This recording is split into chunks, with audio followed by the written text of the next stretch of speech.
مشرق وسطی کے آسمان میزائلوں اور ڈرون سے بھرے ہوئے ہیں۔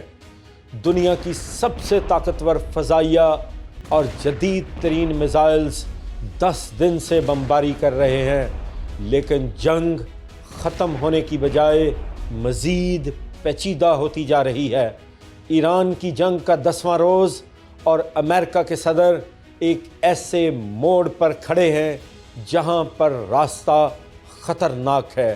سوال یہ ہے، کیا امریکہ اور اسرائیل پیچھے ہٹیں گے؟ کیا ایران سرنڈر کرے گا؟ کیا زمینی جنگ شروع ہوگی؟ میری نظر میں صدر ٹرمپ کی میز پر صرف 3 آپشنز موجود ہیں۔ ہر آپشن کی قیمت بہت بھاری ہے۔ آئیے جائزہ لیتے ہیں ان 3 آپشنز کا۔ میں ہوں ڈاکٹر کیسر رفیق اور آپ دیکھ رہے ہیں پاکستان 3.0۔ پہلے آپشن کے مطابق پریزیڈنٹ ٹرمپ خود سے ہی امریکہ کو فاتح قرار دیں اور پیچھے ہٹ جائیں، لیکن اس کے نتائج بہت گھمبیر ہو سکتے ہیں۔ اگر ایسا ہوا تو مشرق وسطی میں امریکہ کا اثر و رسوخ شدید متاثر ہو سکتا ہے۔ عرب اپنے اربوں ڈالرز امریکہ میں انویسٹ اور سیکیورٹی فیس کی مد میں پے کرنے سے انکار کریں گے۔ اسرائیل خود کو زیادہ غیر محفوظ محسوس کرے گا اور ایران اس جنگ کے بعد اپنی طاقت دوبارہ بحال کر کے پہلے سے زیادہ مضبوط ہو کر سامنے آ سکتا ہے۔ بین الاقوامی سطح پر بھی یہ تاثر پیدا ہوگا کہ امریکہ اپنے مخالفین کے سامنے کمزور پڑ گیا، اور یہ صورتحال امریکی قیادت کے لیے افغانستان جیسی مایوس کن یاد بن سکتی ہے۔ دوسرا آپشن ہے ایران کے خلاف زمینی فوجی کارروائی، لیکن یہ راستہ بھی انتہائی خطرناک ہے۔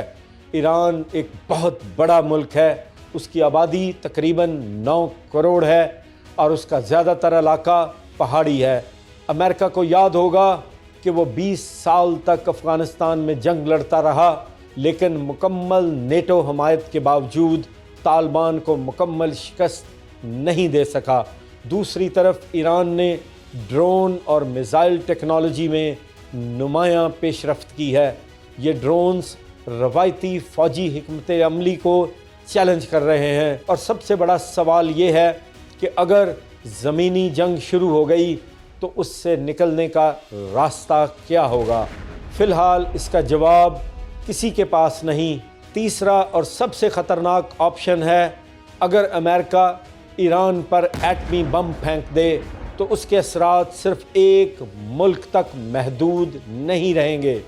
دنیا کی بڑی طاقتیں، خاص طور پر روس اور چین، فوراً اس بحران میں شامل ہو سکتی ہیں۔ خطے کے ممالک شدید رد عمل دے سکتے ہیں اور تابکاری پورے مشرق وسطی کو متاثر کر سکتی ہے۔ اس موقع پر ایک اور ایٹمی طاقت یعنی پاکستان بھی کوئی اہم فیصلہ کر سکتا ہے۔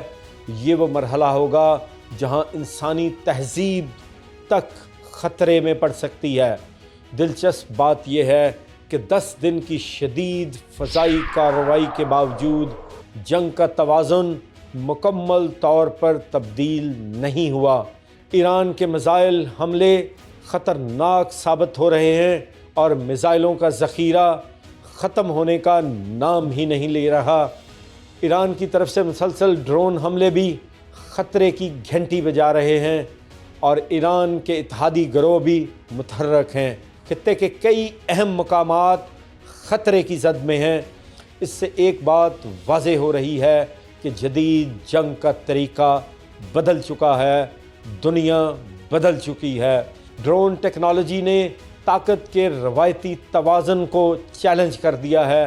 اس وقت امریکہ ایک مشکل فیصلے کے سامنے کھڑا ہے: واپسی، طویل اور خطرناک زمینی جنگ، یا ایسا فیصلہ جو پوری دنیا کو بحران میں دھکیل سکتا ہے، انسانی تہذیب تک خطرے میں پڑ سکتی ہے، یعنی سادہ الفاظ میں صرف مشکل، اس سے زیادہ مشکل اور ناقابل تصور۔ مگر امریکہ میں ایک داخلی سوال بھی جنم لے رہا ہے کہ کیا CIA کی یہ اطلاع کہ حملے کے بعد ایرانی عوام رجیم چینج کے لیے یقینی طور پر سڑکوں پر نکل آئے گی، صدر ٹرمپ کو ٹریپ کرنے کا سبب بن گئی ہے؟ کیونکہ عالمی ماہرین کے مطابق جنگ کے دوران کسی بھی ملک کی عوام اپنی حکومت کو نہیں گراتی، تو پھر زمینی حقائق کیا ہیں؟ خفیہ ڈپلومیسی اور نئی ڈیل۔ ٹرمپ جنگجو نہیں، ایک بزنس مین ہیں۔ وہ جانتے ہیں کہ تیل کی قیمتیں $100 پار کر چکی ہیں اور عالمی معیشت ڈوبنے کے قریب ہے۔ ممکن ہے کہ پس پردہ کسی تیسرے ملک کے ذریعے تہران کو ایک ایسی پیشکش کی جائے جسے ٹھکرانا مشکل ہو، یعنی دونوں کی عزت بچ جائے اور کوئی نہ کوئی ڈیل ہو جائے۔ لیکن کیا ایران اپنے سپریم لیڈر کی شہادت کے بعد کسی ڈیل پر راضی ہوگا؟ ایسے میں آنے والے 48 گھنٹے فیصلہ کن ہیں۔ ٹرمپ کا ایک غلط فیصلہ واشنگٹن کو ایسی دلدل میں دھکیل دے گا جہاں سے نکلنا ناممکن ہوگا۔ کیا یہ میک امریکہ گریٹ اگین کا خواب ہوگا یا میک دی ورلڈ اینڈ کا آغاز؟